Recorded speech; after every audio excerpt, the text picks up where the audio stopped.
خرچہ بچ جائے گا اس کا، اور وہ جو اس کی سگریٹ نہ ملنے پر طبیعت خراب ہوتی تھی وہ طبیعت خراب ہونا بند، سگریٹ پینے کے بعد جو اس کو سکون ملتا تھا وہ سگریٹ پیے بغیر ہی ملنا شروع ہو جائے گا. کیا خیال ہے بھائی؟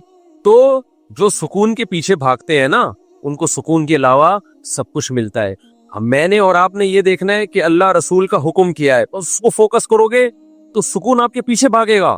ابھی لوگ سکون مارکیٹوں میں جا کے خریدنے کی کوشش میں، یہ خریدنے والی چیز نہیں ہے، دل اللہ کے ہاتھ میں ہے. نبی صلی اللہ علیہ وسلم نے فرمایا کہ انسان کا قلب بین اصبعی الرحمن، رحمان کی 2 انگلیوں کے بیچ میں ہے، 2 انگلیوں کے بیچ، جس طرف کو چاہتا ہے پلٹا دیتا ہے. تو اس لیے ہم نے فوکس کرنا ہے اللہ اس کے رسول کے حکم کو. یہاں ایک اور بات میں آپ سے عرض کروں، ہم سکون تلاش کرتے ہیں کھانے پینے میں، تبھی آج کا مسلمان ہر وقت جگالی کرتا ہے. کیا خیال ہے؟ بولو نا کیا ہو گیا؟ ہر وقت کیا کرتا ہے؟ جیسے بکریاں نہیں ہر وقت کھاتی ہیں، جب نہیں کھاتی تو پھر ویسے ہی منہ چلتا رہتا ہے. ہماری بکری کو آگے دیکھ لینا کسی وقت، جب کھانا ہوگا تو کھا رہی ہوگی اور جب نہیں ہوگا نا تو منہ چلا رہی ہوگی. اس کے علاوہ کوئی اور کام ہے؟ اور مینگنیاں بنا بنا کے نکال رہی ہوگی. ادھر کھائے گی، اتنی مینگنیاں نکالتی ہے نا بکری، کھائے گی نکالے گی ادھر سے مینگنیاں بنا کے، تو دودھ بھی بنا کے نکالتی ہے الحمدللہ. تو انسان بھی نا آج کا سکون کی تلاش میں چاہتا ہے کہ ہر وقت کچھ نہ کچھ کھاتا رہے. یہ مزاج شریعت نہیں ہے. یہ سکون حاصل کرنے کا نیچرل طریقہ. بولو، اگر آپ نے اپنے آپ کو کھانے کا عادی بنا لیا نا، اس سے آپ کی ٹینشن ختم نہیں ہوگی، اس سے آپ کی ٹینشن بڑھ جائے اور کھانے کو دل کرے گا اور کھانے کو دل کرے گا. تھوڑی دیر کچھ نہیں ملا پھر دل چاہے گا، کسی کام کے نہیں رہو گے، بیڑا غرق ہو جائے گا. اس لیے ہماری شریعت میں کوئی ایک حدیث بھی ایسی نہیں ہے، کوئی ضعیف حدیث ہی ہو جس میں کھانے کی فضیلت ہو کہ کھانا کھانا ثواب ہے، کہیں بھی نہیں ملتا. یہ تو پتہ نہیں مذہب میں کھانے کا تصور آیا کہاں سے، میں تو اس پہ حیران ہوں. کوئی ایک بھی مثال نہیں ملتی ہمیں اس کی. اور میٹھا کھانا تو ہے ہی نہیں. ایک تو ہم لوگوں نے جرم یہ کیا کہ کھانا اسلام کے کھاتے میں ڈال دیا. تبھی جتنے مذہبی لوگ ہیں ان میں میجورٹی آپ کو کھانے پینے والی نظر آئی. کیوں؟ اس لیے کہ مذہب میں کھانے پینے کی رسومات ہم نے بڑھا دی. تیجے کا کھانا، 40ویں کا کھانا، پھر محرم کا حلیم، یہ سارے مذہبی کھانے ہیں نا. بھائی جان کیا ہو گیا؟ دیکھو محرم کا حلیم، پھر 40واں بھی ہوتا ہے کو محرم کا، پھر ربیع الاول آیا، وہ تو فرسٹ ربیع الاول سے لے کے بلکہ ربیع الاول سے پہلے سے ہی کھانے شروع ہو جاتے ہیں اور چلتے ہیں ربیع الاول کے اینڈ کے بعد، یعنی ربیع الثانی تک بھی چلتے ہیں. وہ پھوڑنے پھاڑنے کا ہی مہینہ کہلایا جاتا ہے. کھاتے رہو، دیگیں، بریانی، مٹھائیاں. ابھی کوئی صاحب کے بیٹا پیدا ہوا، مٹھائی لے کر آ گئے ہمارے لیے، اللہ ان کے برکت دے ماشاءاللہ. مٹھائیوں کا رواج ختم کرو. سمجھتے ہو یہ مٹھائی جو ہے ہمارے مذہب سے میچ، ہمارے مذہب سے پتہ ہے کیا چیز میچ کرتی ہے؟ گوشت، جس سے وزن نہیں بڑھتا. ہمارے نبی نے بچہ پیدا ہونے پر مٹھائی کا حکم دیا یا بکرا کاٹنے کا حکم دیا ہے؟ بولتے کیوں نہیں؟ گوشت. تو ہمارے نبی تو ہمیں گوشت خور بنانا چاہتے ہیں جس سے وزن بڑھتا نہیں ہے، اور ہم کیا کرتے ہیں؟ ہر خوشی پہ کیا کر رہے ہوتے ہیں؟ مٹھائی. تو ہم لوگوں کو لڈو بنانا چاہتے ہیں. کیا خیال ہے بھائی؟ ہم لوگوں کو کیا بنانا چاہ رہے ہیں؟ لڈو. 3 میٹھے ہیں جو شریعت میں جس کی فضیلت ہے کہ انجیر ہے، جس کا اللہ نے قرآن میں بڑا زبردست ذکر کیا. انجیر میں جس ٹائپ کا گلوکوز ہوتا ہے وہ ایک الگ ٹائپ کا ہے جو ڈاکٹر کی اس کو الگ نام دیتے ہیں. دوسرا ہے شہد، اس میں بھی ڈیفرنٹ ٹائپ کا گلوکوز ہوتا ہے. اور تیسری چیز ہے کھجور، اس میں دونوں طرح کا گلوکوز ہوتا ہے. تو اس کے علاوہ تو ہمیں نہیں ملتا کوئی. ادھر سے آپ صلی اللہ علیہ وسلم نے کوئی جلیبی کبھی کھائی ہو، یا کبھی آپ صلی اللہ علیہ وسلم نے برفی کھائی ہو؟ مٹھائیوں کے نام ہے ہی نہیں. کھا لیں آپ، ہم بھی کبھی کبھار کھا لیتے ہیں. اس پہ مذہب کا لیبل. بولو یہ میرا بیان جو ہے نا، آپ کہیں گے مفتی صاحب کس ٹائپ کا بیان لے کے بیٹھ گئے ہو آپ.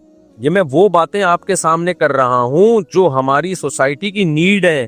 دیکھو اسلام کی خوراکوں پہ اگر غور کرو گے نا تو پتہ چلے گا کہ اسلام آپ کو ایکٹیو بنانا چاہتا ہے، اسلام آپ کو سست نہیں بنانا چاہتا. ہمارے جو دیندار حضرات ہیں یا مسلم قوم ہے، ان کی خوراکیں ایسی ہیں کہ یہ کمبخت چست ہو ہی نہیں سکتے. تو جو چست نہیں ہو سکتا وہ مذہب پہ کیسے عمل کر سکتا ہے؟ نہیں آ رہی میرا خیال ہے بات. مذہب میں نا سستی منع ہے. نبی صلی اللہ علیہ وسلم نے فرمایا اللہم انی اعوذ بک من الجبن ومن الکسل، اے اللہ بزدلی سے بھی تیری پناہ مانگتا ہوں اور سستی سے بھی تیری پناہ مانگتا ہوں. اسلام ایک پورا پیکیج ہے. اگر سستی سے نبی نے پناہ مانگی ہے، سستی کو کی حوصلہ شکنی کی ہے، تو یہ ہو سکتا تھا اسلام آپ کو خوراکیں وہ کھلائے جو آپ کو کولیسٹرول کا ڈبہ بنا دیں، سست بنا دیں، اور پھر چستی کی ترغیبیں دے. اس کا مطلب دیکھو ایک ڈاکٹر ورک شاپ کروا رہا ہو اور آپ کو ایکٹیو رہنے کے طریقے بتا رہا ہو اور پھر ہر ایک کے سامنے رسگلے کے ڈبے لا کے رکھ دیے ہوں تو آپ کہیں گے ڈاکٹر صاحب آپ کی باتوں میں اور آپ کے ایٹیٹیوڈ میں تضاد ہے، یہ دونوں آپس میں ملتی نہیں۔ اور آسان مثال، ایک ڈاکٹر آپ کو کینسر کے خلاف موٹیویٹ کر رہا ہو، سمجھا رہا ہو کینسر بہت خطرناک ہے، کینسر سے دور بھاگو، کینسر سگریٹ سے ہوتا ہے، کینسر موٹاپے سے ہوتا ہے، کینسر فلانی چیز سے ہوتا ہے، کینسر ڈمکانی چیز سے ہوتا ہے، اس کے بعد پھر سٹا لگا رہا ہے بیٹھ، اور آپ گئے ایک ڈبہ آپ کو بھی پکڑا ہے گولڈ لیف، یہ لی کیٹو کن سائز فلٹر، ہمارے دور میں یہی ایڈ آتے تھے، اب پتہ نہیں کیا آ رہے، یہ کھائی۔ آپ بولو گے ڈاکٹر صاحب وہ کیا تقریر تھی وہ جو آپ گھنٹوں سے کر رہے تھے؟ تو ڈاکٹر کہے اصل میں مجھے لیکچر کے پیسے ملتے ہیں تو لیکچر تو میں نے دینا ہے بھائی، اس لیکچر کے تو مجھے پیسے ملتے ہیں تو وہ تو میں نے دینا تھا، اس لیے باقی اب یہ ہمارا آپس کا معاملہ ہے، سگریٹ پیتے ہیں کہ نہیں پیتے۔ تو آپ بولو گے ٹھیک ہے، پھر آپ ایک ایز اے لیکچرار بہت ایک اچھے ہیں، آپ ایز اے موٹیویشنل اسپیکر آپ کی 2 ٹکے کی حیثیت نہیں ہے، آپ تو لوگوں کو ڈی موٹیویٹ کر رہے ہیں۔ تو آپ مجھے ایک بات بتاؤ، ہمارے نبی صلی اللہ علیہ وسلم اگر خوراکیں ہمیں وہ بتاتے جو ہمیں سست بنائیں اور ترغیب ہمیں چست رہنے کی دیتے تو کیا آپ اللہ کے پیغمبر ہوتے؟ بولتے کیوں نہیں، پھر ہوتے اللہ کے پیغمبر۔ آپ کو پتہ ہے یہ جو کھانا پینا ہے نا، یہ ہمارے مذہب کا بہت اہم ٹاپک ہے، یہ ہلکا نہیں ہے۔ نماز روزہ تو ہے ہی، اسلام کے 5 ارکان وہ تو ہیں ہی، لیکن نماز روزے پر آنے کے لیے اور اپنی زندگی میں شریعت کو لانے کے لیے اور بھی کچھ پیکج دیے پیغمبر صلی اللہ علیہ وسلم نے۔ جب تک ان پیکیجز کو ہم اختیار نہیں کریں گے، اسلام پہ چلنا ہمارے لیے ممکن نہیں ہوگا۔ اس کی مثال میں آپ کو دیتا ہوں، اسلام میں بے جا غصہ، بلا وجہ غصہ، یہ ہر وقت توے پہ بعض لوگ جیسے بیٹھے رہتے ہیں نا غصے میں، یہ اچھی خصلت ہے یا بری خصلت ہے؟ قرآن کہتا ہے والکاظمین الغیظ، نیک لوگ غصے کو کیا کرتے ہیں؟ پیتے ہیں۔ اب ایک طرف اسلام کہہ رہا ہے کہ غصہ بری چیز ہے، کبھی کبھار تو ٹھیک ہے، ضرورت بھی ہوتی ہے، وہ نیچرل بھی ہے، بلا وجہ چھوٹی چھوٹی باتوں پہ ایک دم ناک پہ مکھی بٹھا کے رکھنا ہر وقت، بعض لوگوں کی عادت ایسی ہوتی ہے جیسے ابھی دھماکے سے پڑ جائیں گے وہ نا، تو یہ بری خصلت ہے۔ کیا خیال ہے؟ تو جب بھی کوئی عالم بزرگ غصے کا علاج کرے جس کے پاس آپ جاؤ تو وہ غصے کے دونوں پہلوؤں پہ غور کرے گا کہ ایسا تو نہیں ہے کہ آپ کو غصہ کسی روحانی وجہ سے آ رہا ہو، آپ میں تکبر ہے۔ غصہ جس کو زیادہ آتا ہے نا، 2 وجوہات ہوتی ہیں، ایک روحانی وجہ کا مطلب اس میں تکبر ہے، اس کے اندر اس کو یہ غلط فہمی ہو گئی ہے کہ میں بہت نیک ہوں۔ بعض لوگوں کو اپنے بارے میں یہ خوش فہمی ہو جاتی ہے کہ میں بہت نیک، یہ بہت بڑی بیماری ہے، اور یہ ان لوگوں کو زیادہ ہوتی ہے جو مشہور ہوتے ہیں، جیسے ہم لوگ، جن کے لوگ ہر وقت تعریفیں کرتے رہتے ہیں، مفتی صاحب آپ اتنے اچھے، آپ اتنے اچھے، تو بعض دفعہ آدمی کو اپنے بارے میں وہم ہوتا ہے شاید واقعی میں بہت اچھا ہوں، یہ ہو جاتا ہے، یہ بہت خطرناک بیماری ہے۔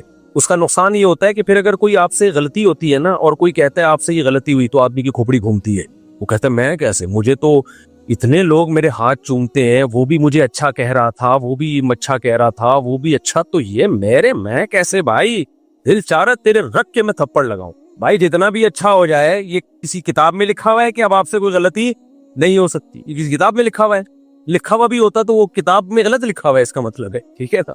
تو یہ جن لوگوں کو ایسے غصہ آتا ہے نا، یہ روحانی مسئلہ ہے ان کے ساتھ، ان کو اپنے بارے میں بل الانسان علی نفسہ بصیرہ، قرآن کہتا ہے انسان اپنے بارے میں باخبر ہوتا ہے، اس کو پتا ہوتا ہے میں کتنے پانی میں ہوں، لیکن وہ اپنے بارے میں اپنی رپورٹ کے بجائے دوسروں کی رپورٹوں پہ اعتماد کر، لوگ کہہ رہے ہیں بھائی بہت اچھا، تو وہ اپنے بارے میں خوش فہمی میں، یہ بہت مسئلہ مذہبی اسکالرز کے ساتھ بھی ہوتا ہے، اور جو بھی اس طرح کے ذرا مشہور لوگ ہوتے ہیں نا، ان کے بگڑنے کے چانس زیادہ ہوتے ہیں، وہ وہم ہو جاتا ہے کہ میں بہت، ایک صاحب تھے انہیں کوئی بوڑھا بھی ذرا سی نصیحت کرتا نا تو وہ بہت غضبناک ہوتے، یہ بھی نہیں دیکھتے کہ یار بوڑھے کا تو تھوڑا سا یہ عمر میں آپ سے زیادہ ہے، ٹھیک ہے علم میں نہیں ہوگا لیکن عمر کا بھی تو کوئی خیال ہوتا ہے نا۔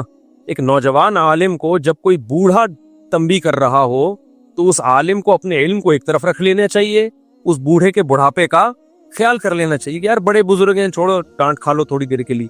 تو وہ جو ان عالم کو نا بہت زیادہ غصہ آتا تھا، کوئی بھی نصیحت کرے بہت زیادہ غصہ آتا تھا، تو میں بڑا پریشان تھا کہ یار ان مولانا کو ہو کیا گیا ہے، کوئی ذرا سی بات کرتا ہے ایک دم ایسے، اور بات بھی صحیح کر رہا ہوتا ہے وہ۔ تو کسی نے بڑا اچھا تبصرہ کیا، انہوں نے کہا اصل میں ان مولوی صاحب کو اپنے بارے میں یہ وہم ہو گیا ہے کہ میں بہت، بعض دفعہ ہو جاتا ہے انسان ہے، تو یہ وہم دور کرنے کی ضرورت ہے کہ حضرت آپ کو بہت زیادہ نیک نہیں ہے، ایسے ہی ہے جیسے سب لوگ ہوتے۔ اب اس کا مطلب یہ نہیں کہ آپ علماء کو جا جا کے بتانا شروع کر دیں حضرت آج ہمیں پتہ چلا آپ اتنے ہیں نہیں.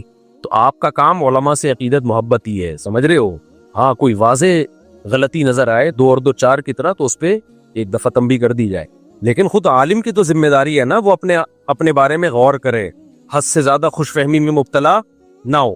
تو غصہ ختم کرنے کا ایک روحانی بھئی یہ وجہ ہے. تو جو بزرگ ہوں گے, سچی مچی کے بزرگ ہوں گے, وہ آپ کے اس ٹیکنیکل فالٹ کو دور کریں گے, آپ کے اندر سے خود پسندی کو ختم کریں گے. بھئی نارمل رہو, جیسے سارے ہیں نا ایسے ہی بن کے رہو.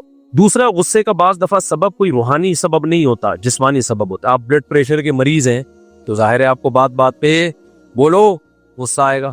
تو جو اللہ والے بزرگ ہوں گے وہ آپ کے غصے کے علاج کے لیے یہ بھی کہیں گے کہ بھئی ڈاکٹر کو بھی دکھاؤ, کوئی جسمانی بیماری تو نہیں ہے کہ ہر تھوڑی دیر کے بعد آپ کی رگ پھڑکنا شروع کر دیتی ہے, بیٹھے بیٹھے ایسا لگتا ہے جیسے کسی نے نیچے سے چولہا جلا دیا ہو. کیا خیال ہے بھئی؟ بعض لوگ ہوتے ہیں بیٹھے بیٹھے نا ایسا لگتا ہے کوئی چولہا جلا کے چلا گیا ہے, آرام سے بیٹھے ہوئے تھے ایک دم پتہ نہیں کیوں پھٹکنا شروع ہو گئے. ہوتا ہے کہ نہیں ہوتا؟ تو وہ کیا ہے بھائی, یا تو بلڈ پریشر کی بیماری ہے, یا اعصابی کمزوری ہے, پٹھے کمزور ہو گئے ہیں, اعصاب مسل کمزور ہو گئے ہیں, برداشت ختم. بڑھاپے میں غصہ زیادہ آتا ہے, تبھی تو اللہ نے بوڑھے والدین کے بارے میں کہا کہ اگر وہ جھڑکے تو آگے سے اف مت کرو, کیونکہ بوڑھے ہو گئے ہیں, اب ان میں برداشت ختم ہو گئی ہے. تو غصے کا آپ کی صحت سے بہت گہرا تعلق ہے. تو اب مجھے ایک بات بتاؤ, جو یہ چاہتا ہے کہ میں جنت میں جاؤں اور بلا وجہ غصہ نہ کروں, تو شریعت کے اس حکم پہ چلنے کے لیے اس کو اپنا روحانی علاج بھی کرانا پڑے گا. روحانی سے وہ ٹوپی ڈراموں والا عامل ہوگا نہیں, ان کو تو خود علاج کی ضرورت ہے. تو اب مجھے ایک بات بتاؤ, جو جہنم سے بچنا چاہتا ہے اس کو اپنے غصے پہ کنٹرول کرنا پڑے گا کہ نہیں پڑے گا؟ تو کیا اس کے لیے صرف روحانی علاج, یہ روحانی سے مراد تکبر ختم کر دے, دنیا کی محبت ختم کر دے, صرف یہ کافی ہوگا؟ یہ جسمانی علاج کی بھی ضرورت ہے کہ نہیں ہے؟ یقیناً ہے, جسمانی علاج کی بھی ضرورت ہے. تبھی تو ہمارے نبی صلی اللہ علیہ وسلم نے عبادت میں اعتدال کا حکم دیا. فرمایا تمہاری جان کا بھی تم پر حق ہے. بعض صحابہ پوری رات نماز پڑھتے تھے تو نبی نے ان کو منع کیا. وجہ اس کی کیا ہے بھائی؟ آپ کی صحت خراب ہوگی تو آپ کا گھر والوں کے ساتھ ایٹیٹیوڈ خراب ہوگا, آپ ڈپریشن میں کوئی الٹا کام کرو گے جا کے. فوجیوں میں دیکھو نا, رات کو ٹائم پہ سلایا جاتا ہے, وہ سلانا بھی گورنمنٹ کی طرف سے پابندی ہے. سوئے گا تو ان کو پتا ہے نہیں سوئے گا صبح اٹھ کے کیا کرے گا. جو جنگ لڑنے والے ہوتے ہیں یا جہاں بھی سیکیورٹی کا مضبوط نظام ہوتا ہے نا, تو اس میں ملازمین کو سلانا بھی پابندی ہوتی ہے. سونا ہم جب مدرسے میں پڑھتے تھے نا تو ہم پہ یہ بھی پابندی تھی کہ آپ نے اتنے بجے لازمی سو جانا ہے. مجھے یاد ہے میرے استاذ بہت زیادہ اس بات پہ سختی کرتے تھے کہ دوپہر قیلولہ کیا ہے کہ نہیں کیا. ان کو پتا ہوتا ہے ان کمبختوں نے اگر دوپہر نہیں سوئے نا تو یہ پڑھیں گے نہیں, پھر یہ تھکے رہیں گے, پڑھائی میں دل نہیں لگے گا ان کا. تو یہ خوب سمجھ لیں, مذہب پہ چلنے کے لیے, اللہ کو راضی کرنے کے لیے جیسے روحانی بیماریوں کا علاج کرنا ضروری ہے, ایسے ہی جسمانی بیماری کا علاج بھی ضروری. اس کے بغیر آپ مذہب پہ نہیں چل سکتے. تو جیسے غصہ اسلام میں بری چیز ہے, خوش اخلاقی اچھی چیز ہے. نبی صلی اللہ علیہ وسلم نے فرمایا قیامت کے دن میرے سب سے قریب وہ ہوگا جس کے اخلاق سب سے اچھے ہوں گے. تو کیا مطلب سارے بلڈ پریشر کے مریض نبی کے ساتھ ہوں گے قیامت کے دن؟ بولو نا بھائی نہیں, بلڈ پریشر والوں کا وہ تو کہاں ہوں گے, وہ تو اچھے اخلاق ان کے بہت مشکل ہے نا. اسی طرح یاد رکھو, ہاں ایک اللہ کی طرف سے بیماری مسلط ہو گئی, اس پہ تو پھر صبر کا ثواب ملتا ہے. وہ تو اللہ کی, جیسے ایوب علیہ السلام ساری زندگی بیمار رہے ہیں, اس میں ایوب علیہ السلام کا قصور نہیں تھا, وہ بیماری کس کی طرف سے تھی؟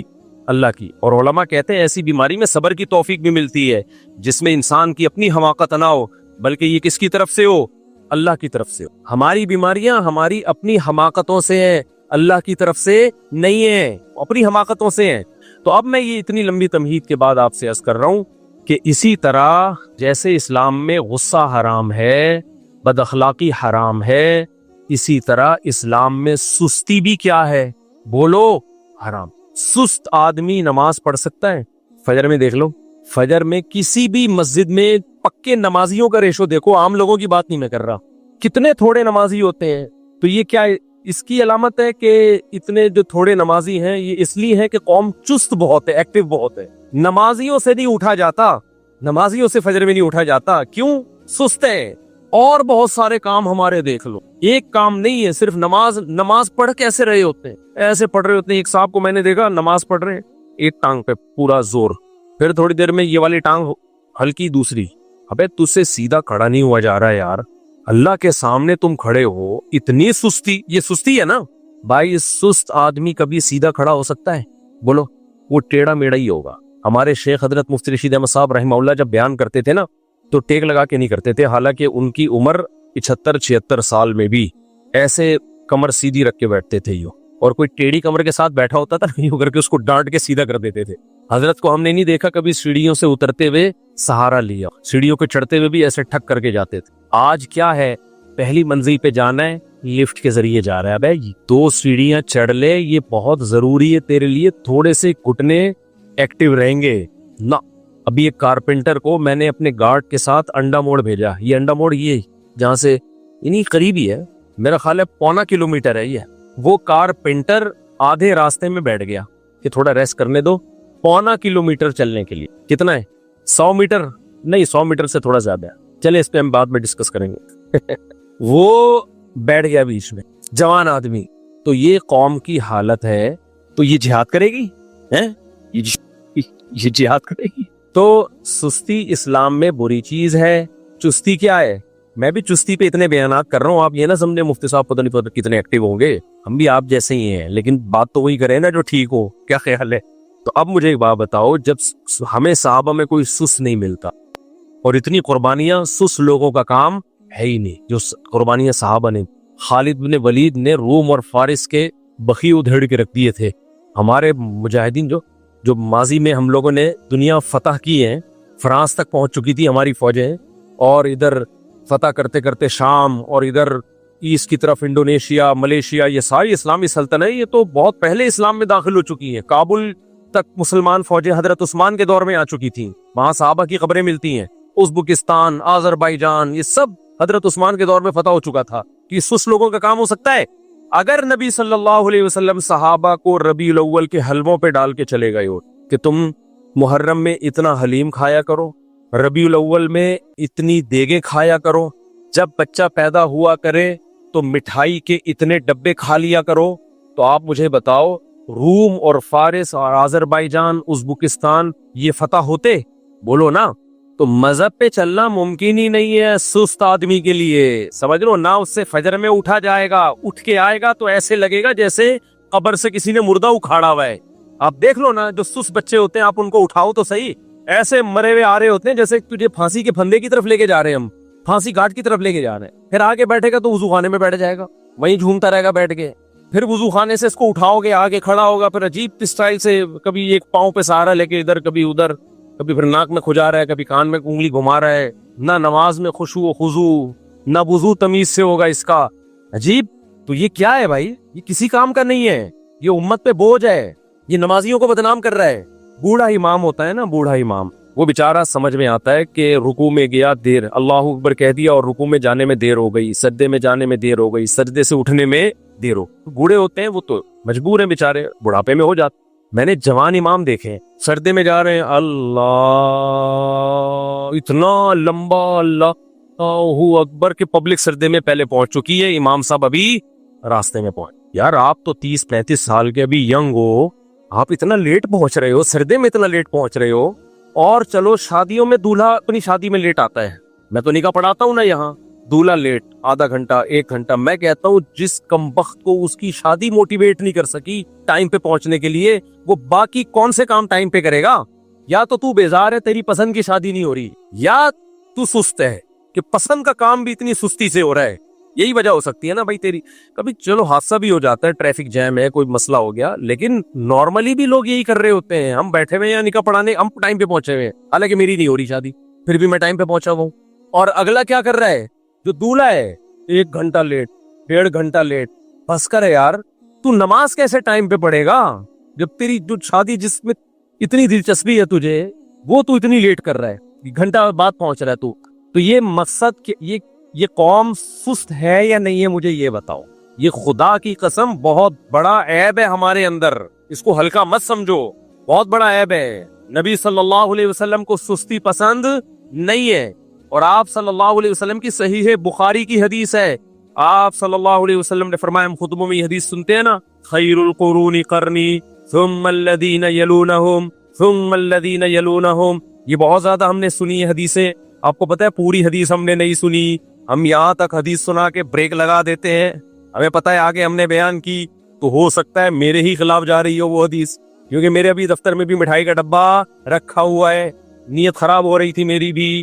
تو نبی صلی اللہ علیہ وسلم نے فرمایا سب سے بہترین امت میری یعنی صحابہ کی، پھر ان کے بعد والی بھی سب سے بہترین یعنی تابعین کی، پھر ان کے بعد والی بھی یعنی تبع تابعین کی. فرمایا اس کے بعد شر پھیلے گا، اور شر میں آپ نے دو چیزوں کو خصوصیت سے ہائی لائٹ کیا.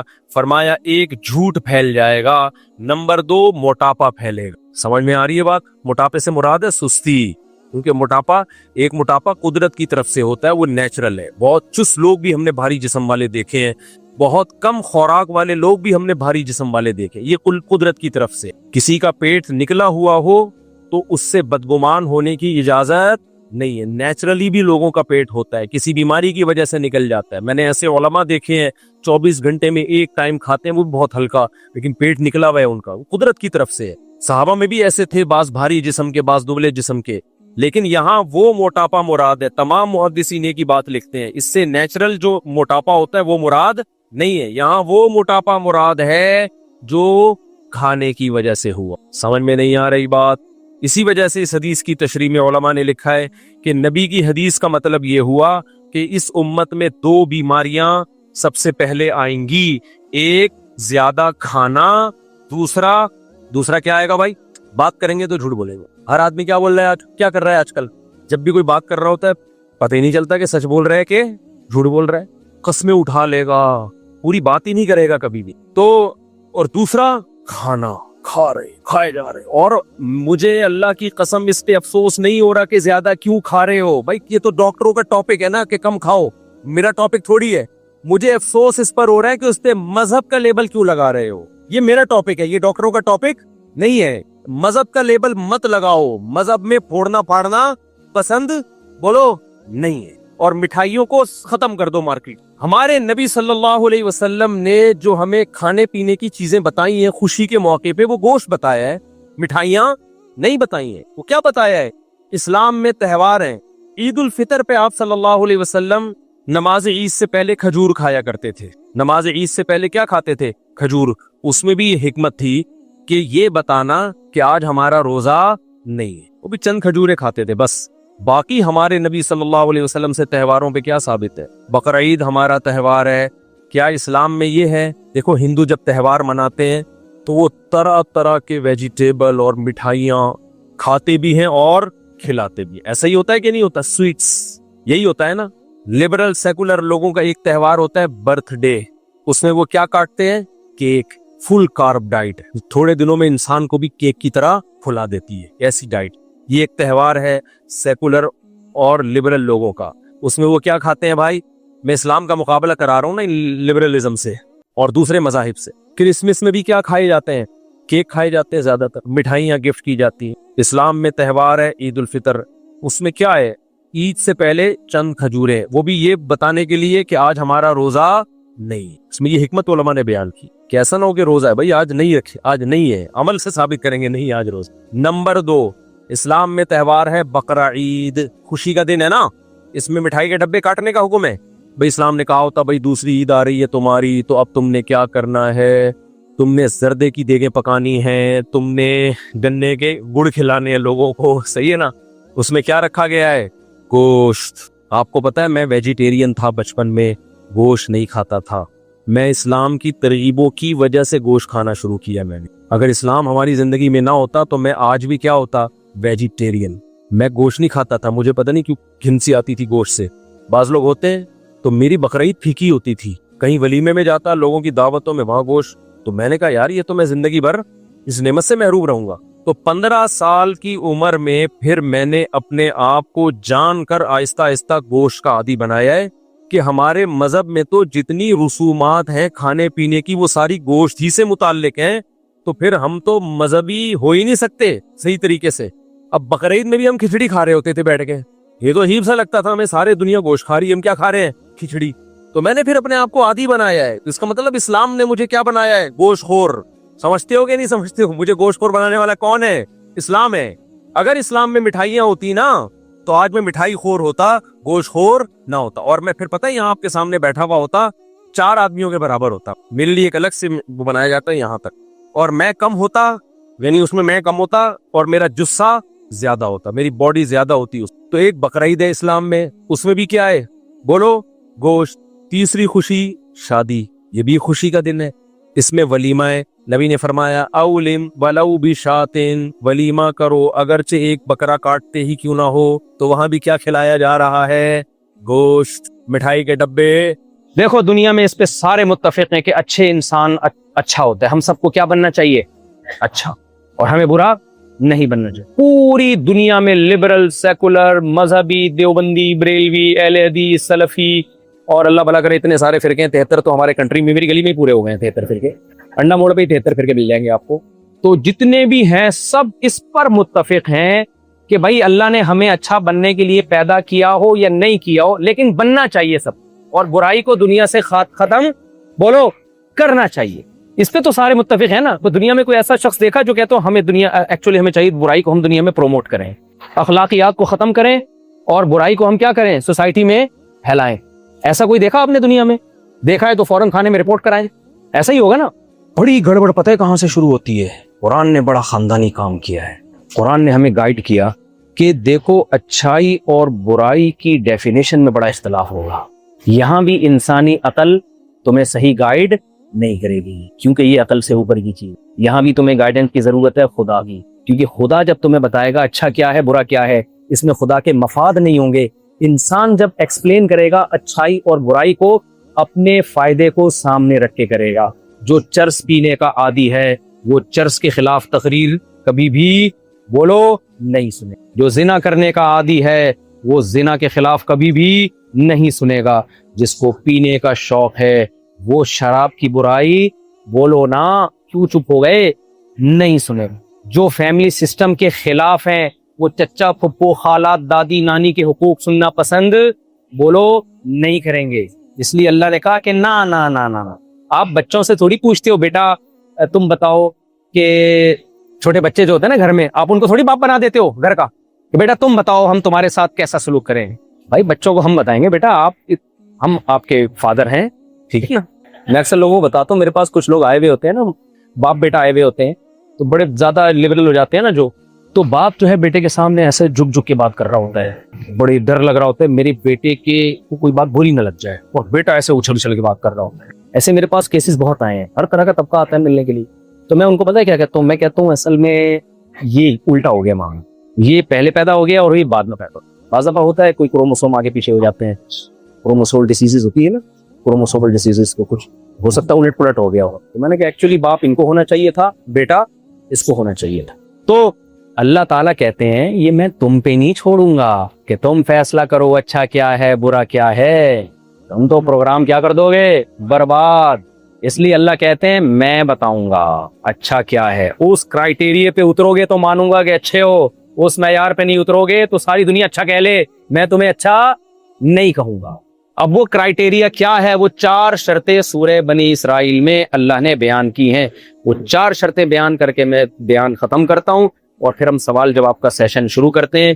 سینکڑوں سوالات اکٹھے ہو گئے ہیں آپ لوگوں کی طرف سے، لیکن ہم سینکڑوں کا جواب نہیں دے سکتے. عقل یہ کہتی ہے کیا ہے. ان میں بہت سارے سوال ایک جیسے ہیں تو وہ تو ہم نے ایک ہی لے لیا تاکہ سب کو جواب مل جائے گا. جو کامن سوال بہت زیادہ آئے ہیں وہ ان کا جواب میں دوں گا. تو میرے بھائی وہ 4 شرطیں اللہ نے بیان کی ہیں. نمبر 1، اللہ فرماتے ہیں سورہ بنی اسرائیل میں وَمَنْ أَرَادَ الْآخِرَةَ، کوئی بھی عمل جس کو تم اچھا سمجھتے ہو اس میں سب سے پہلا تمہاری نیت خدا کی رضا ہونی چاہیے. اگر گاڈ کو راضی کرنے کے لیے وہ کام نہیں کر رہے تو دنیا تمہیں کہے گی بہت اچھا، میں کہوں گا بالکل بھی اچھا نہیں آئی میرا خیال ہے. بہت دیکھو آپ کیا کرتے ہو، لاکھوں لوگوں کو کھانا کھلاتے ہو، مقصد ہے لوگ خوش ہو جائیں. گاڈ نہیں ہے بیچ میں، خدا نہیں ہے بیچ میں جس نے آپ کو پیدا کیا. تو قرآن و سنت یہ کہتے ہیں لوگوں کی طرف سے آپ کو انعام بھی ملے گا، گلدستے بھی پیش کیے جائیں گے، پھول بھی پیش کیے جائیں گے، لوگ تعریفیں بھی کریں گے. اللہ کے ہاں آپ کے عمل کی 2 ٹکے کی ویلیو بولو. اور اگر آپ آدھی کھجور صدقہ کر کے دے دو، آدھی کھجور، حدیث کے الفاظ، نیت کس کو خوش کرنا ہے؟ اللہ. وہ آدھی کھجور بھی اللہ کے غضب کو ٹھنڈا کر دی۔ سورہ دہر میں اللہ فرماتے ہیں انما نطعمکم لوجہ اللہ لا نرید منکم جزاء ولا شکورا، ہمارے جو بندے ہم پر ایمان رکھتے ہیں وہ غریبوں کو کھانا کھلاتے ہیں، بہت کھلاتے ہیں، غریبوں کا بڑا خیال کرتے ہیں، علاج کرتے ہیں، گھر بنا کے دیتے ہیں، انسانیت کی خدمت خوب سمجھ لو۔ جتنا اسلام انسانیت کی خدمت کو پروموٹ کرتا ہے اتنا دنیا میں کوئی قوت پروموٹ نہیں کرتی۔ بہت زیادہ مردوں کے حقوق، عورتوں کے حقوق جتنے اسلام نے بتائے اتنا کسی طاقت نے نہیں بتائے۔ بہت زیادہ وومن رائٹس ہے اسلام میں۔ یہ بہت بڑا پروپیگنڈا ہے کہ اسلام عورت پہ ظلم کرتا ہے۔ کمپیئر کریں نا اسلامی حکامات کو دوسروں کے حکام سے تو اسلام کا پلڑا عورتوں بچوں کے حقوق میں بھاری نظر آئے گا آپ کو۔ آپ مسلمان گڑبڑ کر سکتا ہے تو ہم نے مسلمان کا ٹھیکہ تھوڑی لیا ہے۔ میں غلط ہو سکتا ہوں، آپ غلط ہو سکتے ہیں، بھائی اسلام میں غلط نہیں ہے۔ جیسے لبرل لوگ برائی پہ اچھائی کا لیبل لگا لیتے ہیں تو مذہبی لوگ اپنی برائی پہ مذہب کا لیبل لگا دیتے ہیں۔ یہ دھاندلی ہر جگہ ہوتی ہے۔ نہیں آ رہی میرا خیال ہے بات سمجھ میں؟ بھائی اسلام تو برائی کو زیادہ برا سمجھتا ہے۔ میں لوگوں سے اکثر کہتا ہوں دیکھو آپ یہاں ٹیکس اگر نہیں دیتے نا، یہ والا جملہ لوگوں کو میرا بہت برا لگتا ہے، کہہ رہے پورا بیان بہت اچھا چل رہا ہے، ٹیکس کی بات پہ آ کے بہت ایسا لگتا ہے دم پہ پاؤں رکھ پڑے ہوئے۔ آپ اگر گورنمنٹ کو ٹیکس نہیں دیتے یہاں پہ تو گورنمنٹ زیادہ سے زیادہ آپ کو یہ کہے گی برے لوگ ہیں، کوئی پینلٹی لگا دے گی۔ اللہ یہ نہیں کرے گا۔ اللہ کہتا ہے وَيْلٌ لِّلْمُطَفِّفِينَ، تباہی ہے، آگ ہے جہنم کی ان لوگوں کے لیے جو اِذَا اكْتَالُوا عَلَى النَّاسِ يَسْتَوْفُونَ، اپنا حق لینے کی باری آتی ہے تو پہلی لائن میں کھڑے ہوئے ہوتے ہیں، جب حق دینے کی باری آتی ہے اس میں ڈنڈی مارتے ہیں۔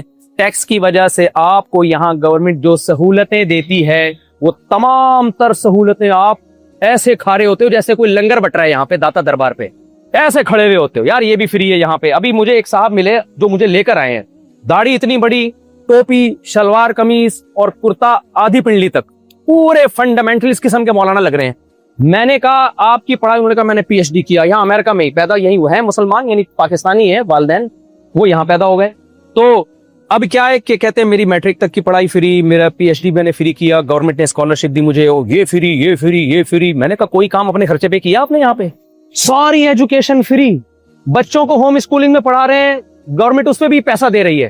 تو بھائی یہ تو آپ داتا دربار سے بھی بڑا لنگر بٹ رہا ہے، اور آپ لنگر کتنا فری پھوکٹ کا آپ کو اپنے ملکوں میں مل رہا ہے، اور تعلیم بھی اعلیٰ معیار کی۔ جب ٹیکس دینے کی باری آئے تو آپ کو کافروں کی حکومت ہے، غیر مسلموں کی حکومت ہے۔ اور بھائی یہ باتیں کر کے آپ اپنی جان چھڑا سکتے ہو دنیا کی نظر میں۔ گورنمنٹ بھی ہو سکتا ہے کوئی وکیل ہائر کر کے ٹوپیاں کرا دو آپ، اللہ نہیں چھوڑے گا آپ کو، اللہ نہیں چھوڑے گا۔ اللہ کا قانون بہت سخت ہے۔ نبی صلی اللہ علیہ وسلم نے دیکھو صلح حدیبیہ کیا، صلح حدیبیہ میں کافروں کی شرطیں مانی گئی ہیں، وہ ساری شرطیں دیکھنے میں اسلام کے اگینسٹ تھیں۔ ان میں ایک شرط کیا تھی کہ جب کوئی وہاں سے مسلمان ہو کر آپ کے پاس آئے گا تو آپ اس کو پناہ نہیں دیں گے، آپ اس کو واپس کر دیں گے۔ میں سمجھا پا رہا ہوں اپنی بات؟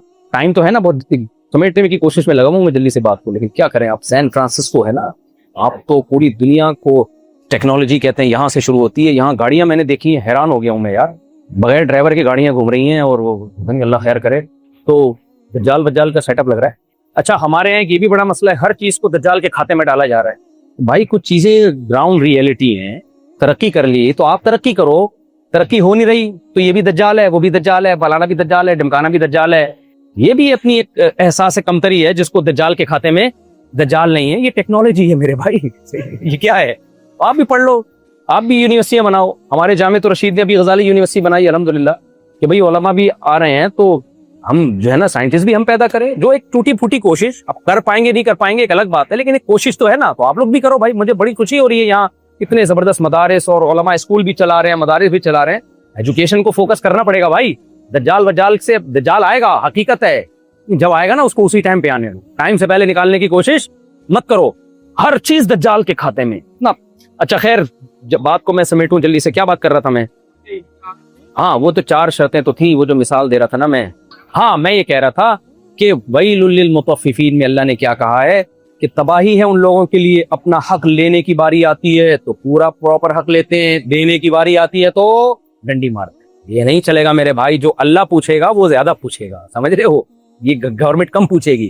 تو اب کیا مسئلہ ہے کہ پہلی شرط اللہ نے بیان کی کہ ومن اراد الآخرہ، نیت آخرت ہو، نیت اللہ کی اگر آپ اللہ کو نکال دیتے ہو بیچ سے، لوگوں کے لیے کر رہے ہو، یعنی شو مارنے کے لیے، لوگوں سے انسانیت کی خدمت تو ہوگی، کس کو خوش کرنے کے لیے؟ اللہ کو. تو یہ پہلی شرط ہے، اس کے بغیر آپ کا عمل قبول بولو نہیں ہے. دوسری شرط وَمَنْ أَرَادَ الْآخِرَةَ وَسَعَى لَهَا، کوشش بھی کرے، خالی نیت کافی نہیں. ہمارے یہاں بہت سے لوگ نیت کر کے بیٹھے ہوئے، میں انسانیت کی خدمت کروں گا، میں یہ کروں گا، میں وہ کروں گا، میں یہ کروں گا، میں وہ کروں گا، ہفتے سے میں پڑھائی شروع کروں گا. ہم تو یہ سوچتے تھے ہفتے سے ہم کیا کریں گے، اچھے بچے بن جائیں گے، میں ہفتے سے فجر کی نماز شروع کروں گا، میں فلانے دن سے یہ کروں گا. وہ دن زندگی میں کبھی بھی نہیں. اس لیے اللہ نے کہا عمل بھی کرے، خالی ہوائی باتیں بولو. ایک خاتون نے اپنے شوہر سے کہا کہ میں نے سوچا ہے ہم سوئٹزرلینڈ چلتے ہیں گھومنے پھرنے کے لیے، آپ بتائیے کتنا خرچہ آئے گا. شوہر نے کہا کوئی بھی خرچہ نہیں آئے گا. خاتون بہت خوش ہو گئی، ارے کیسے؟ اس نے کہا سوچنے پر کوئی خرچہ نہیں. تو ہم بھی اچھا بننے کا سوچتے رہتے ہیں. اللہ کہتے ہیں تو سوچتا رہے گا اور مر گیا تو اس کا پروگرام کیا شعر ہو گیا یار. سوچنے سے نہیں ہوگا. سعی لہا سعیہا، کوشش بھی کرے، عمل کرے عمل. تیسری چیز وسعی لہا سعیہا، یہ بڑی خاندانی شرط ہے. اللہ کہتے ہیں کوشش بھی اخفل طریقے سے نہیں کرے، پشتوں میں کہتے ہیں اخفل طریقہ. وہ کام کرے جو میں نے جس کو اچھا کہا ہے. کچھ چیزیں ایسی ہیں دنیا کہے گی بہت اچھے، اللہ کہے گا بالکل بھی اچھا نہیں ہے. دنیا زنا کو پروموٹ کرتی ہے، ٹھیک ہے بھئی، سیکولر لبرل لوگوں کا اپنا مذہب ہے. اسلام زنا کو پروموٹ نہیں کرتا. اسلام کہتے ہیں اس سے فیملی سسٹم تباہ ہوتا ہے. اللہ فرماتے ہیں خلق من الماء بشرا فجعلہ نسبا وصہرا. اللہ کہتے ہیں میں نے غلیظ ناپاک پانی سے انسان کو بنایا، میں نے بڑا پروٹوکول دیا تمہیں. جب تم پیدا ہوتے ہو ددیال ننیال دو خاندان ملتے ہیں جو تمہاری پیدائش پہ خوشی مناتے ہیں. پھر جب جوانی کی دہلیز پہ قدم رکھتے ہو نسبا وصہرا، ایک سسرال والا خاندان تمہیں دے دیتا ہوں. ساس سسر ملتے ہیں، بردر ان لاز ملتے ہیں اور سسٹر ان لاز ملتی ہیں، اور پھر پورا خاندان جو بچہ پیدا ہوتا ہے تمہارا سسرال اس کا ننیال ہوتا ہے اور تم اس کے ددیال ہوتے ہو. یہ پورا پروٹوکول میں نے انسان کو دیا ہے. یہ گاڈ گفٹڈ پروٹوکول زنا کے نتیجے میں ختم نہیں آئی. میرا خیال ہے بات، جب زنا کسی سوسائٹی میں آئے گا تو خاندانی نظام، چچا ماموں خالہ پھپھو بھتیجے بھانجے سب مارکیٹ سے کیا ہو جائیں گے. مجھے بتاؤ میرے بھائی، گدھے کا کوئی ماموں ہوتا ہے؟ آپ اپنے گدھے کا، یہ میرا ڈنکی ہے، یہ اس کی سسٹر ہے، یہ اس کی brother in law, sister in law, and یہ مدر ان لا، گرینڈ فادر. وجہ کیا ہے؟ فزیکل ریلیشن ہے. نکاح میرج بولو نہیں. تو اب اللہ کو پتا تھا کہ یہ لوگ، ان کو پتا ہے بیوی بنانے میں 20 قسم کے بکھیڑے ہیں، لطیفے بنیں گے ان کے اوپر. گھر سے باہر نکلیں گے میسج آئے گا انڈے لیتے ہوئے آئیے گا واپسی کرے. ہم تو پاکستان میں یہی بھگتتے ہیں. یہاں کا سسٹم مجھے نہیں پتا کیا چل رہا ہے، کیوں رہ گئے اتنی دور، کہاں بیٹھے ہوئے ہو، یہ کیا لگتی ہے. ابھی وہ میں نے نہیں، وہ جنگل میں ہارس رائڈنگ کرتے ہوئے خاتون آئی نا گوری، اس نے مجھے بولا کہ پتہ نہیں ہاں ہو کر دو. میں نے ہاں ہو کیا، میرے گھر سے خطرناک میسج آئے ہیں، یہ کون ہے، ہو از دس، ہل گیا مذاق میں. تو ٹینشن سمجھا جاتا ہے بیوی کو. بھائی خواہش، انسان کی خواہش کیا کہتی ہے؟ او بھائی اس ٹینشن سے اپنے آپ کو بچاؤ. گرل فرینڈ جب چاہو بریک اپ، کوئی طلاق ڈیورس پہ یہاں بھی کوئی قانون نہیں ہے ان گرل فرینڈ کو چھوڑنے کا. کچھ بیوی کے لیے یہاں کتنے سخت قانون ہیں، پراپرٹی وغیرہ، اور اسلام میں بھی ہے مہر دینا پڑے گا، عدت ہوگی، اور جو ہے اس کا نان نفقہ. اسلام میں تو اور زیادہ حقوق ہیں. ساری زندگی اس کا نان نفقہ کون اٹھائے گا؟ بیوی کا آپ اٹھاؤ گے نان نفقہ. اس کے بچوں کا سارا خرچہ کس پر ہے؟ وعلی المولود لہ. اللہ کہتے ہیں ماں پہ بچے کا خرچہ ہے ہی نہیں، چاہے کماتی بھی ہو. سارا خرچہ کس پہ ہے؟ یہاں تو گورنمنٹ کہتی ہے اگر دونوں کما رہے ہیں تو آدھا آدھا دونوں پہ ہوگا. اسلام کہتے ہیں پورا باپ پہ ہے. سارا خرچہ اسلام نے کس پہ ڈال دیا؟ باپ پہ ڈال دیا. تو رائٹس زیادہ دے دی عورت کو. اس لیے خواہش نفس کہتی ہے جان چھڑاؤ، فزیکل ریلیشن قائم کرو، گرل فرینڈ بناؤ.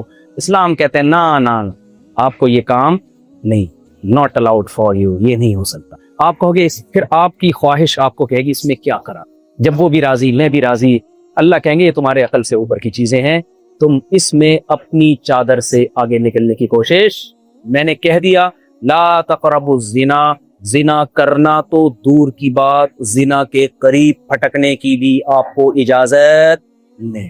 عورت کہتی ہے میں پردہ نہیں کروں گی، کیوں؟ یہ اچھا عمل ہے، میں اچھی ہوں، میں پردہ نہیں کروں گی، میں اچھی ہوں. پردے میں یہ ہوتا ہے، ایکچولی یہ ہوتا ہے، فلانا ڈمکانا، بہت سارے دلائل ہیں بے پردہ خواتین کے پاس. ایکچولی کر کے سوسائٹی کی ایسی کی تیسی. اور ویمن رائٹس، ویمن رائٹس کے نام پہ بھائی ہم پردہ نہیں کریں گے, ہم آزاد ہیں, ہم پردہ نہیں کریں گے. آزادی کی وجہ سے بیڑا کیا غرق ہوا, فیملی سسٹم تباہ ہوا. کیونکہ جب آپ کے گھر میں آپ کی بیگم ہے, آفس میں رنگ برنگی عورتیں آپ سے فری ہو رہی ہیں اور ڈیٹیں بھی مار رہی ہیں, لائنیں بھی مار رہی ہیں, بے پردگی بھی ہو رہی ہے, تو آپ کو اپنے گھر کی چیز اچھی نہیں لگے گی. آپ کہو گے کس عذاب میں پھنس گیا ہوں میں, صحیح ہے, کس مصیبت میں پھنس. خام خواہ میں نے شادی کر لی. ہندوؤں کے کمنٹس میرے بیان میں آئے ہوئے ہوتے ہیں جب میں شادی کی بات کرتا ہوں نا, ہندوؤں کے کمنٹس, کیا مصیبت ہے یار, گرل فرینڈ رکھو یار. ابھی تو کھل کے لوگوں نے بولنا شروع کر دیا ہے. اس میں نقصان کس کا ہو رہا ہے؟ عورت جب بے پردہ ہوگی, کپڑوں سے آزاد ہوگی, لیبل عورت کی آزادی کا لگے گا, نتیجہ مردوں کی عیاشی کی صورت میں ظاہر ہوگا. مزے مردوں کے ہوں گے. مرد چاہتا ہے عورت پردہ نہ کرے, مرد چاہتا ہے یار میں جب چاہوں دیکھوں اس کو. اسلام نے کہا مردوں کے مزے بند کرنے کے لیے عورت کو پردہ کرنا پڑے گا تاکہ مرد کے پاس اپنی وائف کے علاوہ کوئی آپشن نہ ہو. تو یہ عورت کے حقوق کے لیے. لیکن ہم کیا, جب ہم خواہشات پہ چلیں گے, ہم بے پردگی پہ لیبل کون سا لگا دیں گے؟ اچھا. تو یہ گڑبڑ انسان کرتا ہے. اس لیے اللہ یہاں پہ بیچ میں اللہ نے آ کے قانون سازی کی. فرمایا وسعی لہا سعیہا, وہ اچھا کام کرو جس کو میں کیا کہتا ہوں اچھا. اس میں تمہیں انٹرفیئر کی اجازت نہیں. میں بے پردگی کو اچھا نہیں کہتا, میں پردے کو اچھا کہتا. نہیں آ رہی میرا خیال ہے بات. تو اس لیے خواتین کا پردہ کرنے سے عورت کا فائدہ ہے. اگر خواتین سب پردہ کرنا شروع کر دیں, فائدہ کس کو ہوگا؟ مردوں کی عیاشی ختم ہو جائے گی. مرد امریکہ سے بھاگیں گے, بولیں گے سعودی عرب چلو بھائی, کیا رکھا ہے یہاں پہ, اور کیا مرتے ہیں آتے کے لیے, تو ڈنکی لگا لگا کے آتے ہیں. تو وسعی لہا سعیہا, تو قرآن نے جس کو, اللہ کہتا ہے میں بتاؤں گا اچھا کیا ہے برا کیا ہے. آپ معاہدے کی خلاف ورزی نہیں. میں آپ کو ابو جندل کا واقعہ سنا رہا تھا. دیکھو جب آپ مذہب کے پابند ہوتے ہو تو معاہدے کی پابندی آپ کرتے ہو, چاہے وہ غیر مسلم سے معاہدہ ہو, چاہے وہ آپ کے خلاف جا رہا ہو.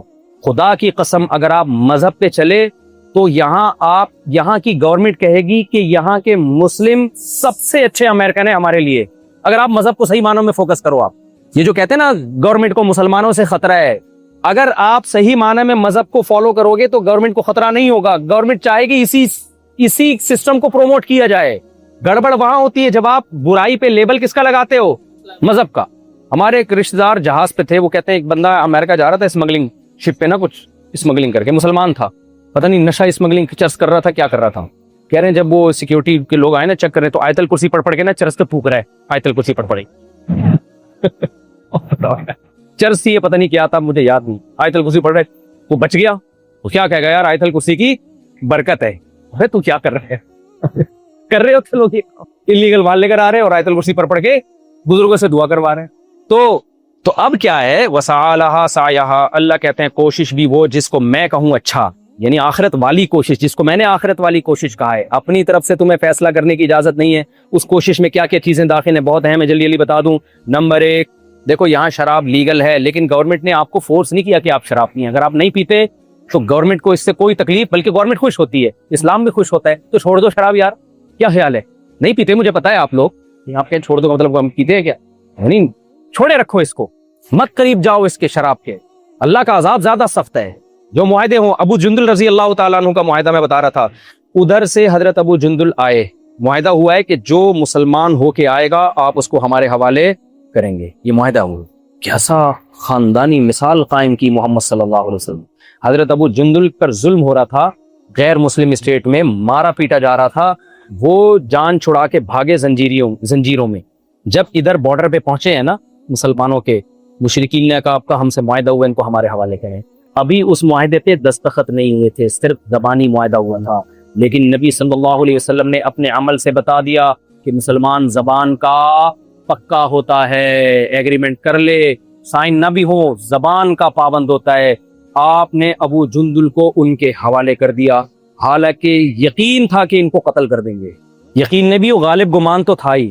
حضرت ابو جندل نے کہا بھی یا رسول اللہ میں مسلمان ہو کے آ رہا ہوں, آپ مجھے تحفظ دینے کے بجائے آپ ان کے حوالے کر رہے ہیں. نبی نے خاموشی اختیار. یہ ہے ایگریمنٹ اور معاہدوں کی پابندی.